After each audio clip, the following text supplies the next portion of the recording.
Is everyone's friend, it's Tyler. He's your only black friend, so he's your best black friend.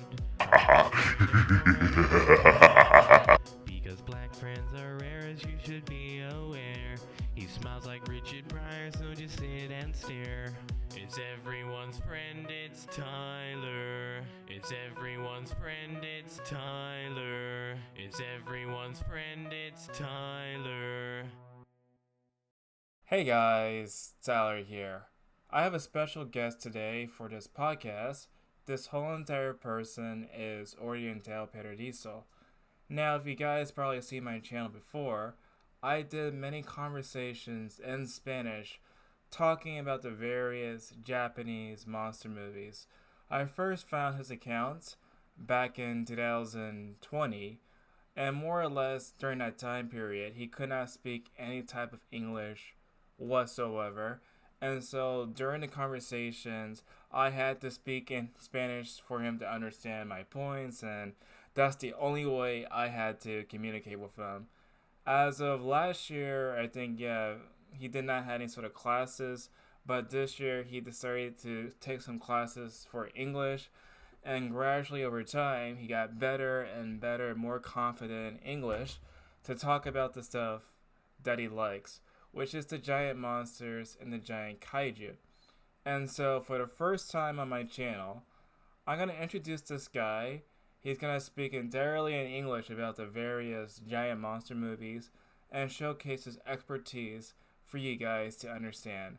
And so, without further hesitation, here's the exact conversation I had with Oriental Paradiso. Again, Okay, okay, okay, okay, so sure, why Ishiro not? Honda was the director of the first Godzilla and also some more Godzilla movies.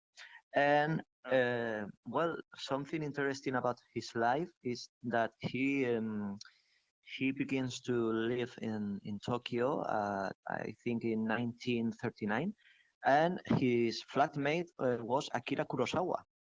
This is very interesting thing, and they became friends in these years. So it's very interesting.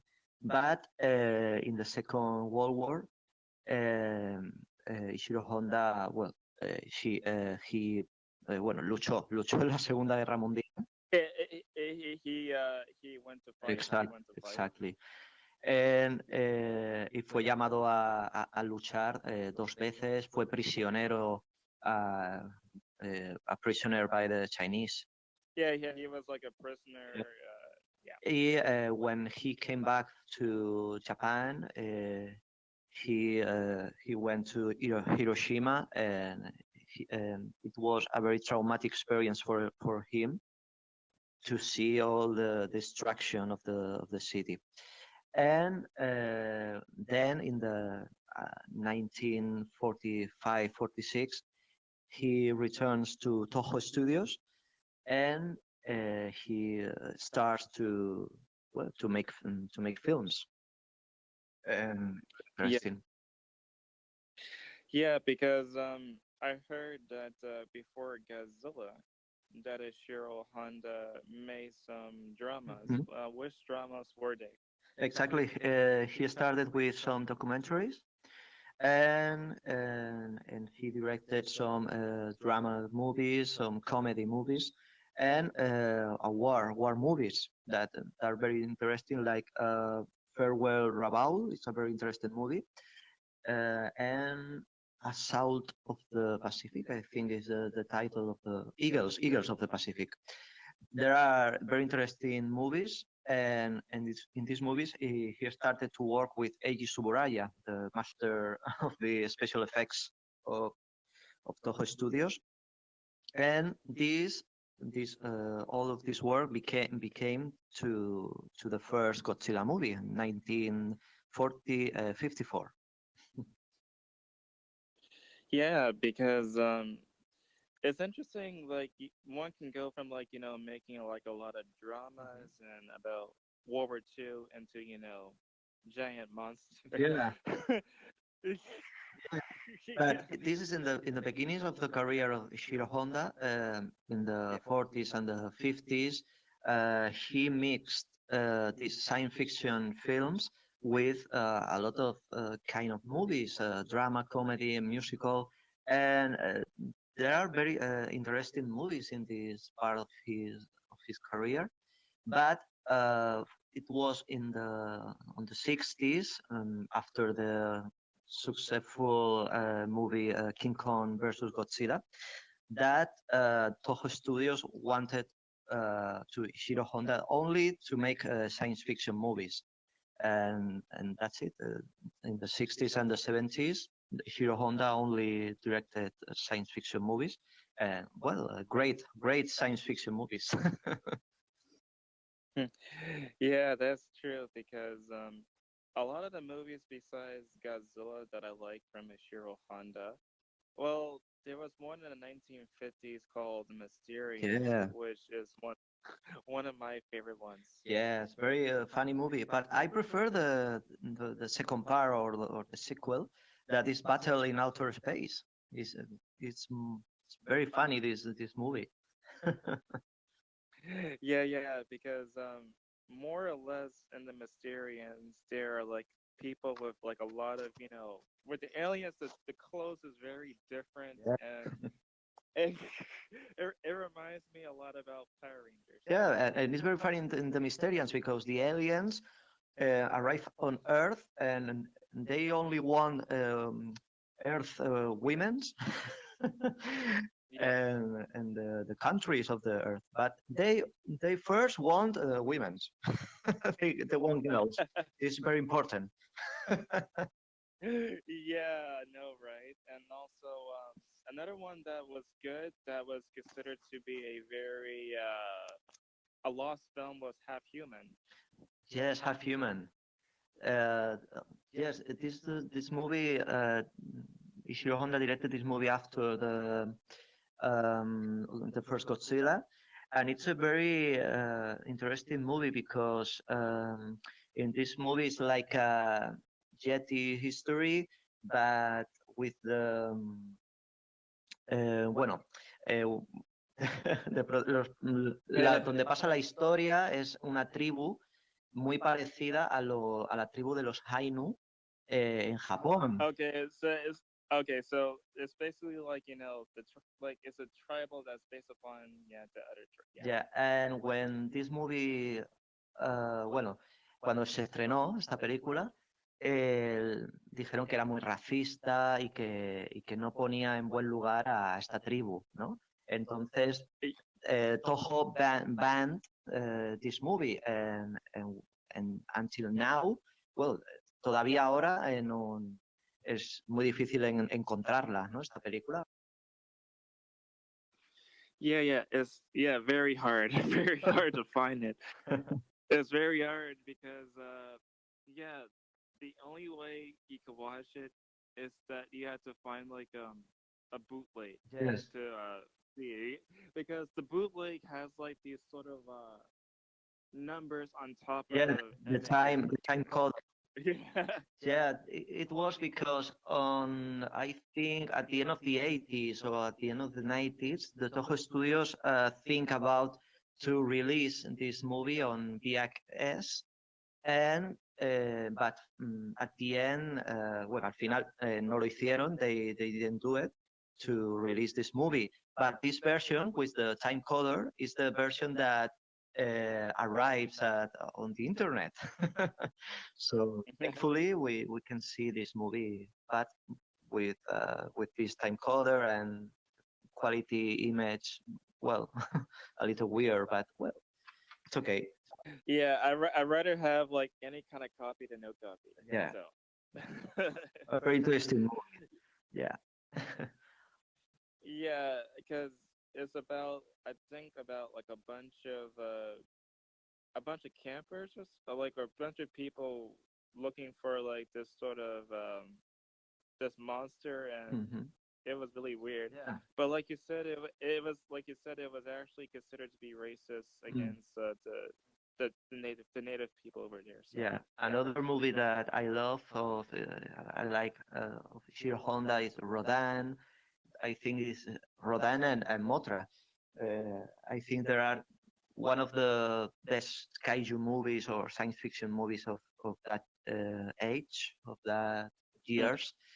And the very interesting thing about Ishiro Honda and also the work of Eiji Tsuburaya, well, all the team behind these movies, is that there are people that live the war and the trauma of the atomic era.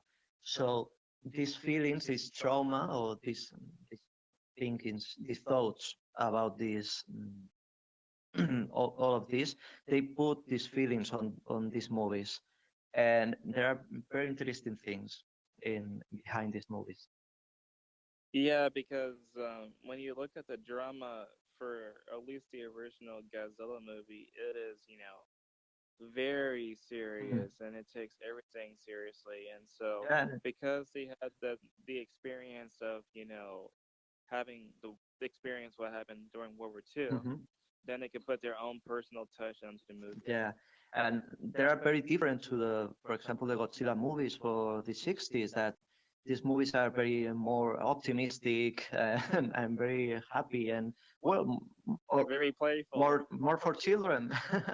uh, Yeah. when Godzilla became a hero for Japanese people, Hiro Honda lost interest for this character because he thought that Godzilla was allegory, a metaphor of the second Yeah, metaphor. horror of the Hiroshima bomb and all the horror of the Second World War. So when Godzilla became a good monster, Ishiro Honda lose the interest in the character. Yeah, the last movie he did was the Terror of Yeah. Mechagodzilla, which is was like the most darkest entry, well, besides Hedorah. Mm-hmm. Yeah. Well, was the yes the last movie of the Showa series, and it's it's a strange movie because it mixes a very serious drama, but with all the crazy Japanese science fiction with giant robots and and aliens and all of this. But I like these movies. I think it's entertaining. Yeah, it was one of the stories in which it has a very tragic ending Hmm. because one of the character, I believe her name was Kasua, Hmm. she did some sort of a self-sacrifice with the gun because she was like the control panel for Mechagodzilla. Hmm. Exactly. I think the character of Katsura, I think is is the best part of this movie, or the most interesting part of this movie. And also it's like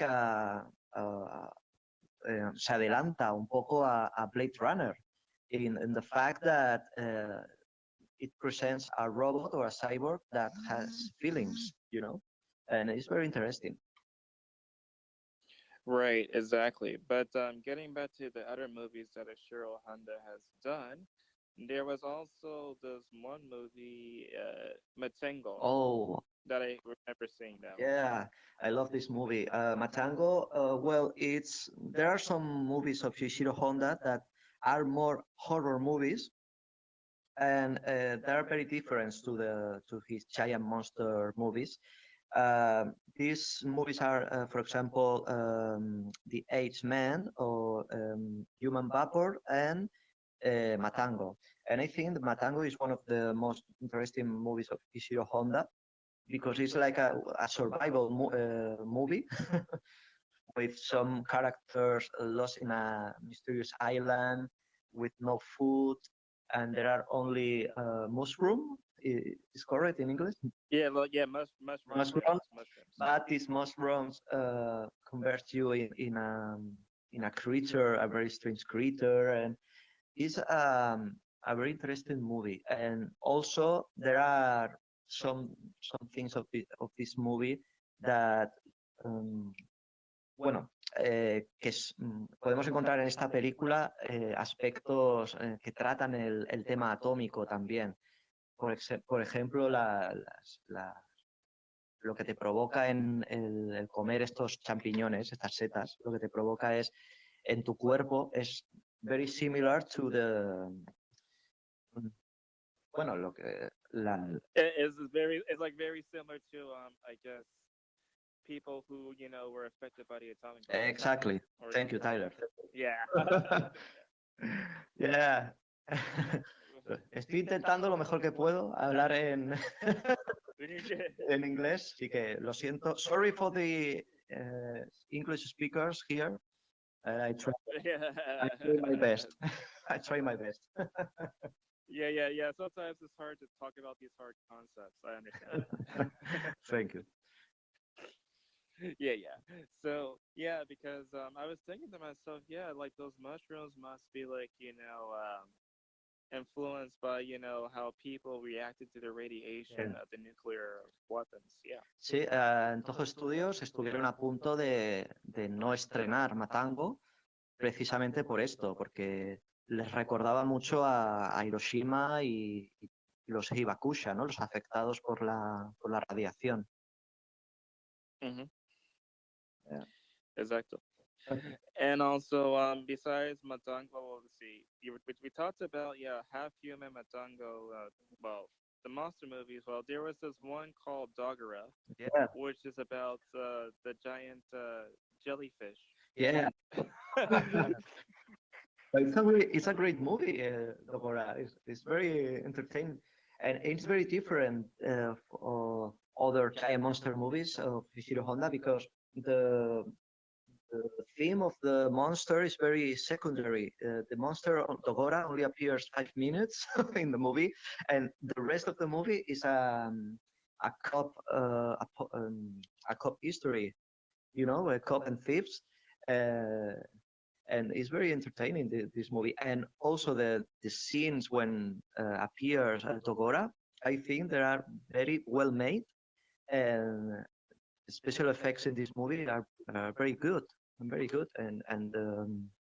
the moment with Togora in the sky is very like a Lovecraft history. I think it's very interesting, this movie. Yeah, I love how more or less the movie, it's mostly about these bank robbers trying to cash like diamonds, and then the diamonds get cashed by the giant jellyfish. There was this one actor, I forgot his name, but there was an actor, I believe, that was in like the monster movie, but he was like not from Japan, he was from America. Yeah, it's an American actor, and I don't remember the name, but the intentions of Toho Studios with this movie is that to continue, because espera, te lo digo en castellano y luego traduces. Este personaje americano, la idea era continuar este personaje en más películas, in more movies with this character. But Togora was not a success, so la cosa quedó ahí, no se continuó en esa línea. You understand? Yeah, so they would not continue on with that, with the movie. Yeah. Because it wasn't successful. Yeah, exactly. Because I think the last performance he ever done was Megalon. Oh. Yeah, Megalon. He was like the guy from the guy that put out Megalon, if I'm not mistaken. Oh, Megalon. Yeah. You remember the Spanish title of this movie? Yeah. It was like Gorgo y Superman. Goro and Superman meet up in Se citan en Tokio. Yeah, because the movie the Gorgo of Eugene Laurie was a very huge success here in Spain. So they put on the title Gorgo in the side of Godzilla. No? In this movie, the characters scream Gorgo, and in this Godzilla, no, it's Godzilla.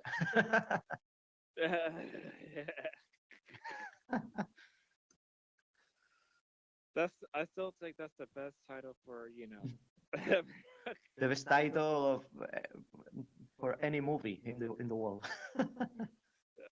Yeah, like I noticed like a lot of movies in Spain, they like to change the titles a lot. Yeah, So do you have any more examples of that? yeah. For example, the Gamera movies. For example, Gamera versus Barugón in Spain. The title is Los monstruos del fin del mundo. The monster at the end of the world. Yeah.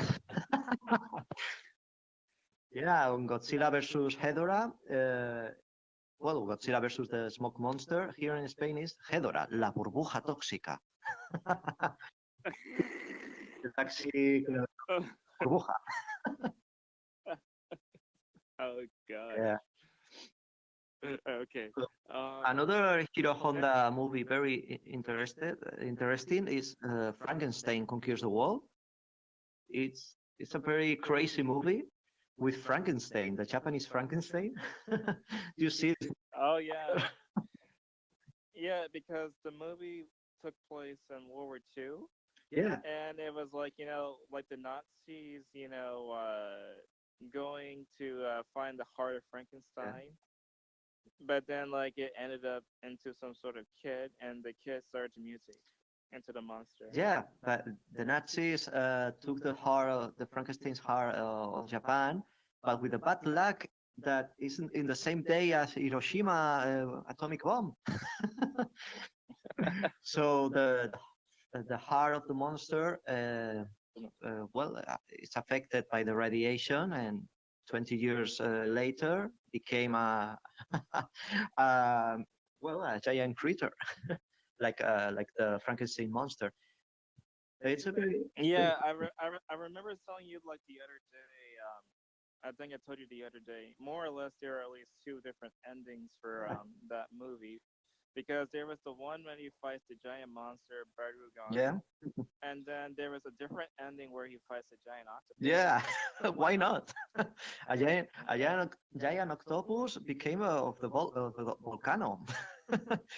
Why there are octopus on a volcano? But yeah, this different ending was for the American version of the movie because this was a co-production between Toho Studios and American studio, and Americans want more action, more monster battles.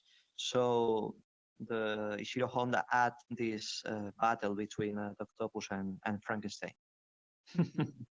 Yeah, that's strange because there's also this other. Well, I think Godzilla versus the Sting also has exclusive footage for the American version too, because there was this one part I remember, at least for the American version, where there was like some sort of boat firing like missiles and stuff at Godzilla, but it was not in the Japanese version. Yeah, exactly. Yeah, I think the Suburaya team sent the disguise of Godzilla to United States, and I think, I think it was like that. And on America, they filmed this scene. That well, this scene is, I think, is very well made. It's very correct. The special effects of this scene. Right. But there was this another movie which is my personal favorite from Ishiro Honda was The Wars Gargantuous. Oh, yeah. The Spanish title is La Batalla de los Simios Gigantes.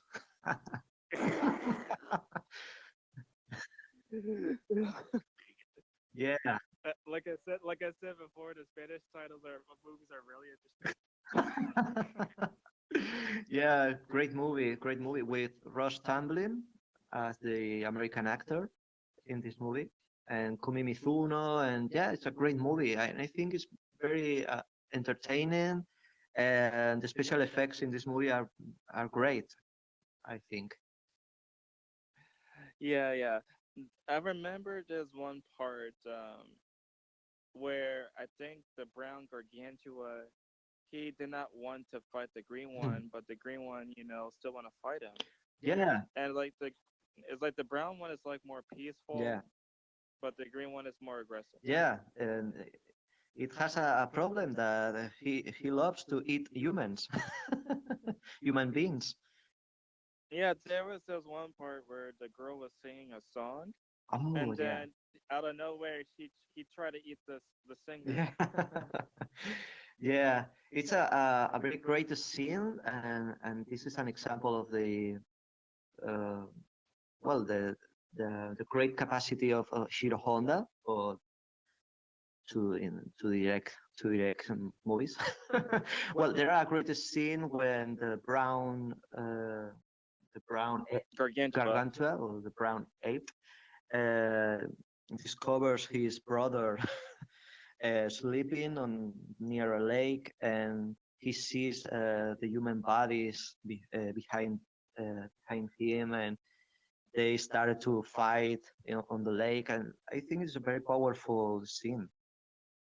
Yeah, Yeah, I agree. And also there was this one episode of Zone, like a few episodes actually, of Zone Fighter that he directed too. yeah, And he also directed, I think, some episodes of Ultraman. yeah. Return of Ultraman. Yeah, this is we are talking on the beginning of the 70s. Well, it's a sad history because uh, Ishiro Honda was fired from Toho Studios. So it he well, se quedó sin trabajo, no tenía trabajo que hacer. So he started to work in TV series like Some Fighter and Return of Ultraman. Some Fighter is very interesting TV series because it's like a Ultraman exploitation, but appears Toho characters like Godzilla, King Ghidorah. It's very funny to to see Godzilla in this kind of TV series.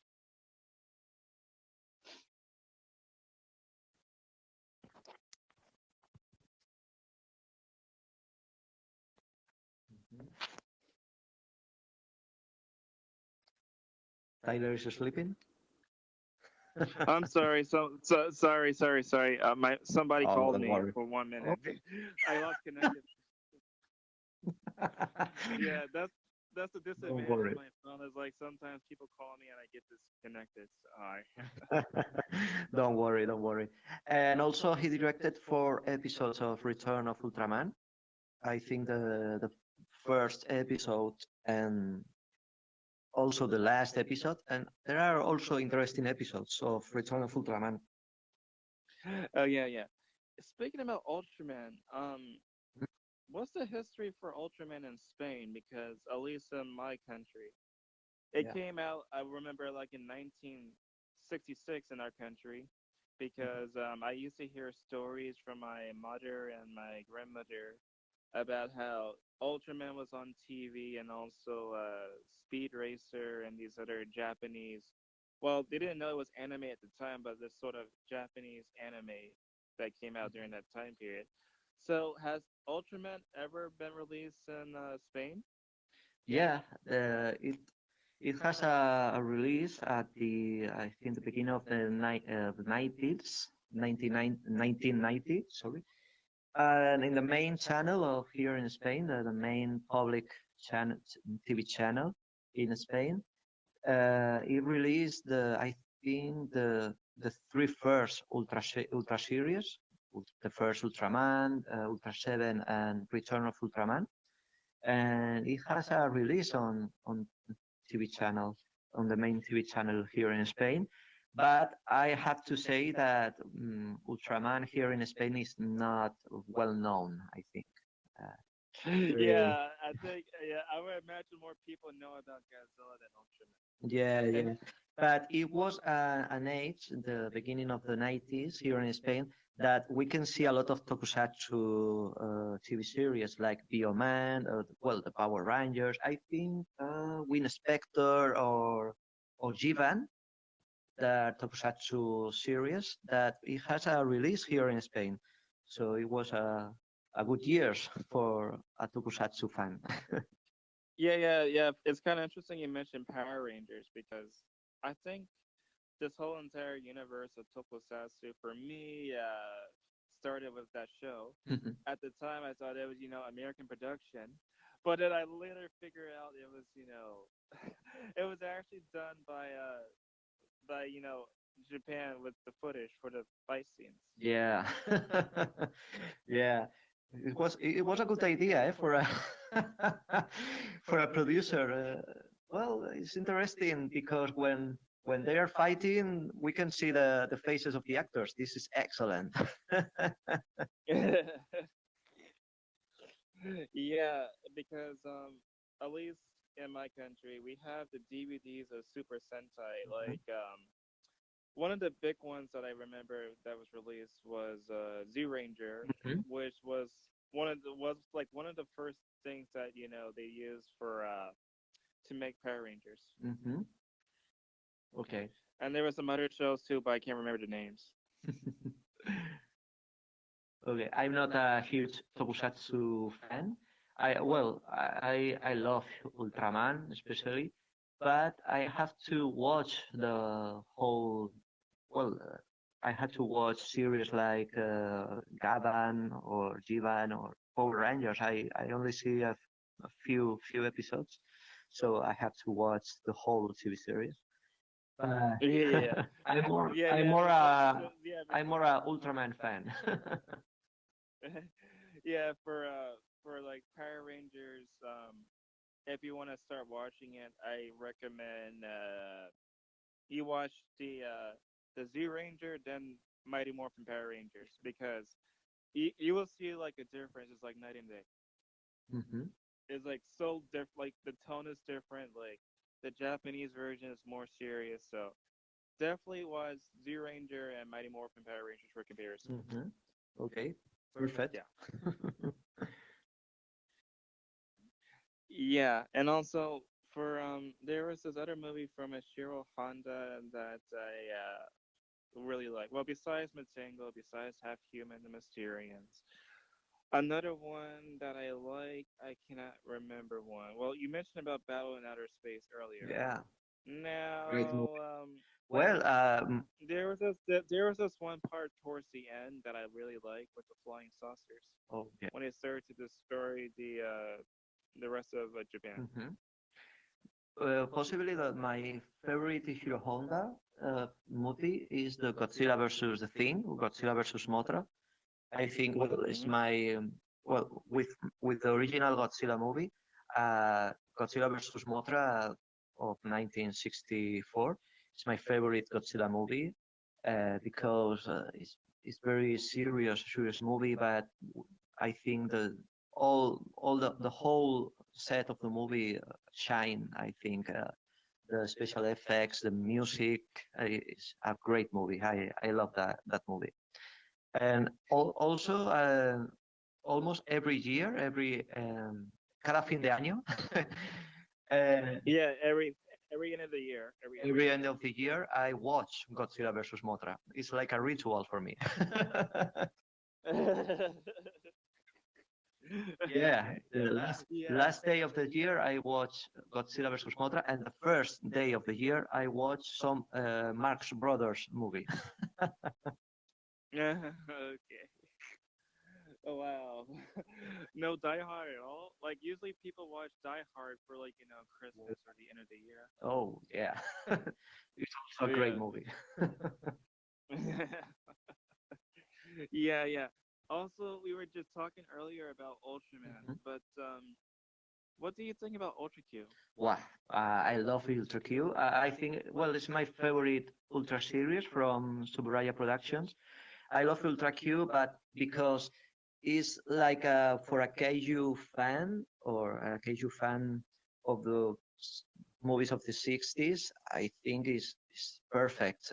And because there are a lot of crazy monsters in this TV series, and one of the things that like most of Ultra Q is that every episode you don't know what you don't know what you find in the next episode. It's all a surprise, a constant surprise in every episode that you watch on Ultra Q.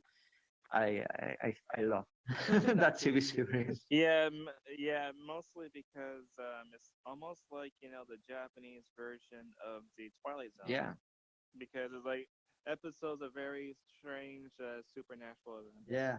because there was this one episode I remember where they had to fight some sort of giant spider in a haunted house. Yeah, yeah, good episode. Very gothic horror with yeah, with a haunted castle. And yeah, this was because Eiji Suburaya loves the Twilight Zone, and but at the end, the TBS, the channel, the Japanese channel, wanted more episodes with giant monsters because at the time they are very successful. So the Twilight Zone atmosphere was becoming a giant monster episodes. So, but this example is like, for example, Ultra Seven. On Ultra Seven, Eiji Suburaya wanted to um, recreate Ultra Seven like TV series like Mission Impossible. Oh, sorry, I forget the name of the episodes. Um, oh, sorry. Me he olvidado de la No, no, serie. no. I don't know the name of the TV show either. Uh, So. well, the influence in American TV series in Eiji Suburaya was also era notable, ¿no? O sea, Eiji Suburaya estaba muy influenciado por las series americanas de la época, ¿no? La Dimensión Desconocida, Twilight Zone, Misión Imposible, etcétera, ¿no? So it's very normal to recreate in his TV series. Oh, the Thunderbirds was the TV series. Para Ultra Seven, Yu Suburaya quería hacer una historia de ciencia ficción pura, a science fiction drama, like Thunderbirds or something like that. Era lo que quería decir antes.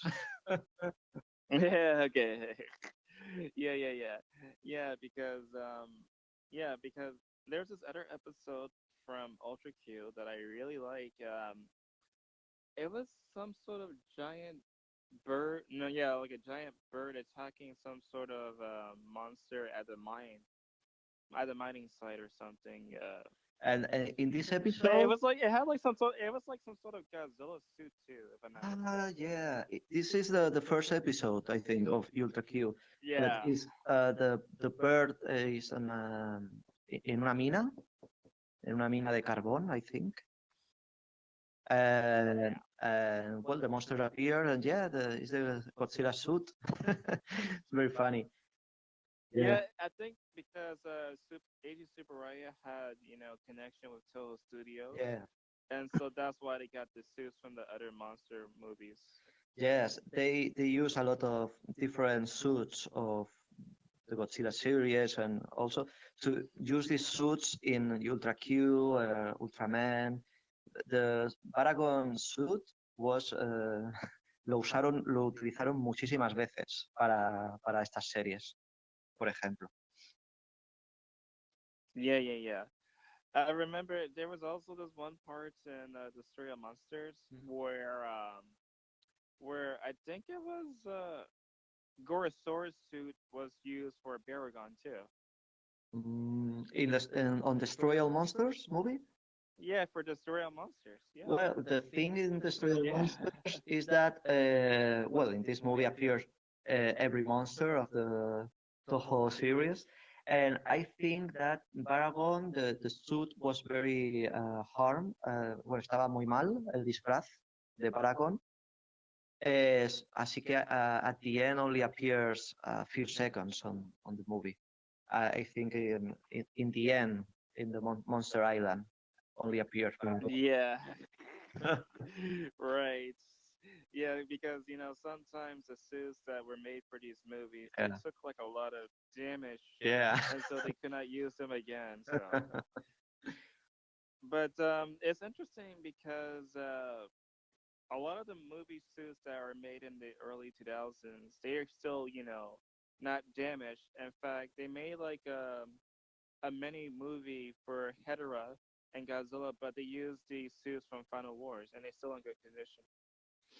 The same the same suit of Hedorah in Godzilla Final Wars. You mean? Yes, Yeah, yes. yeah, and the same suit of Godzilla in Godzilla Final Wars also is used in this short film, no? The short film that very recent in Godzilla versus Hell. Yeah. It's like I was surprised how good of conditions they Yeah, were still yeah. Yeah, it's very in very good conditions. I think in the past, in the 60s, the things was very different. Irían muy a saco con las explosiones en los años 60. Yeah. Yeah. You like? But Do you like the this short film of Godzilla versus Hedorah? it was like a lot of fun. Yeah, I enjoy it. I mean, like if you compare like the tone for the one from the 1970s Yeah, and the one that came out this, like the tone is like completely different. Like in the original, it was like more experimental, very weird, and had like these segments with the drawings. yeah. But this one is like straight up monster action. So I prefer this one. Yeah, I enjoy it a lot. And a good point is that they use the same music as the original movie of Godzilla versus Hedorah. It's funny. Yeah. They also use some music from Final Wars during the battle too. Yeah. But speaking about this whole entire, I guess you say like monster battles, I read earlier that they're gonna make a comic book with Power Rangers and Godzilla together. Oh, yeah. A crazy crossover. Yeah, it's gonna come out, I believe, next year. Oh, next year. Oh, interesting. I don't Yeah, so I guess if you want to get into Power Rangers, you could get that comic book. know. Yeah. I don't know if exists some Godzilla versus Ultraman comic. I don't know. I don't think so. No, there's not. Yeah. Also, it's really strange because I believe they continue to also make Ultraman comic books too. Besides releasing the new Blu-rays from Mill Creek Entertainment. Hmm. Yeah. Sorry, can you repeat the question? I was reading something. Sorry. No, it's okay. Yeah, I was just saying that they're also releasing like a lot of Ultraman comic books besides the new Blu-rays. Yeah, I think it's like a good era for Ultraman fans, and I think Mill Creek is helping to re Release. release espera, em, bueno, está valorando el personaje de Ultraman, lo está a las nuevas generaciones, ¿no? To new generations are knowing the Ultraman series, and I think it's very important and it's very great. And I have at my home every Ultra series Release. of Mill Creek, Yeah. and it's a great releases. Right. Because it was very hard to find like the series before these releases because you had to look at other places to find entire programs of Ultraman. Yeah, and it's very helpful too for the because we have the Subaraya Productions YouTube channel, and in this YouTube channel we can see a lot of Ultraman episodes of very different series, the original Ultraman and others like Ultraman Cosmos, Ultraman Mebius, and every week we have the on this YouTube channel we have the new Ultraman episode of the the actual series Ultraman Yeah, Thriller. they're also doing the exact same thing for the programs for Toei Studio. Yeah, Because for Toei, they also releasing like episodes of Kamen Rider and their other programs. yeah.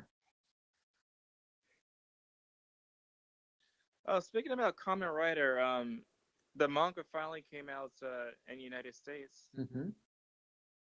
And so hopefully for Christmas this year, I might get a copy of the new Kamen Rider manga. Oh, yeah.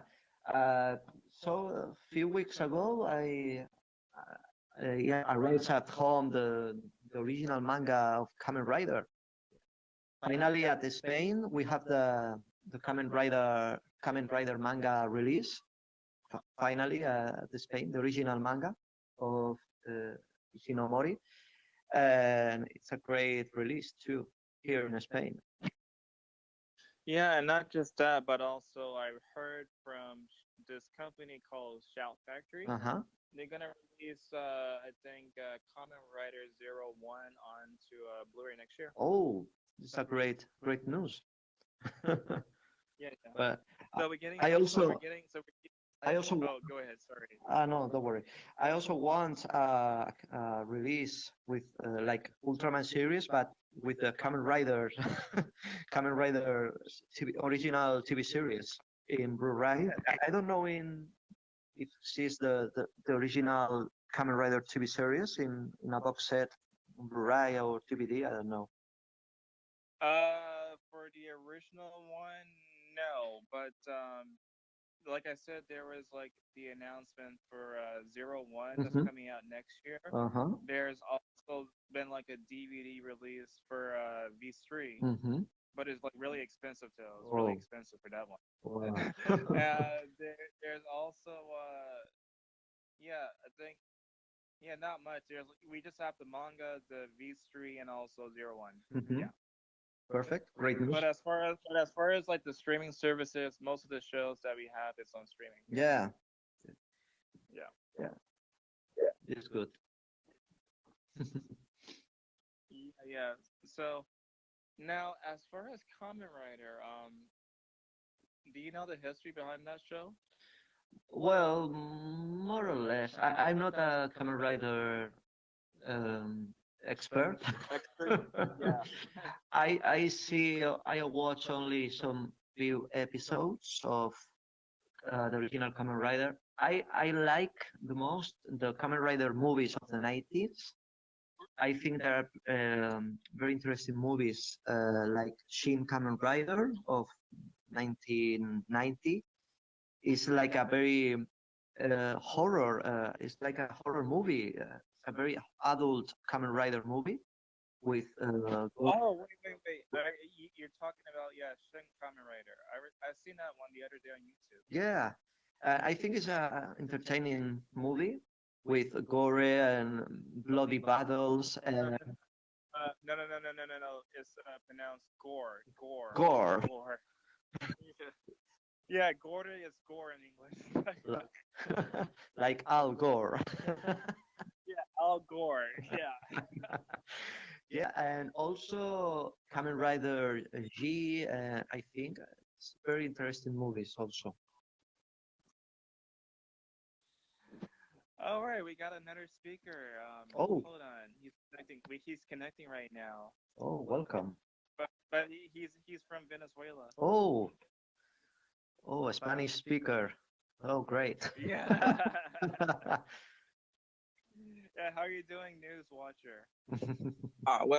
So there you have it, folks. That was my conversation with Oriental Paradiso.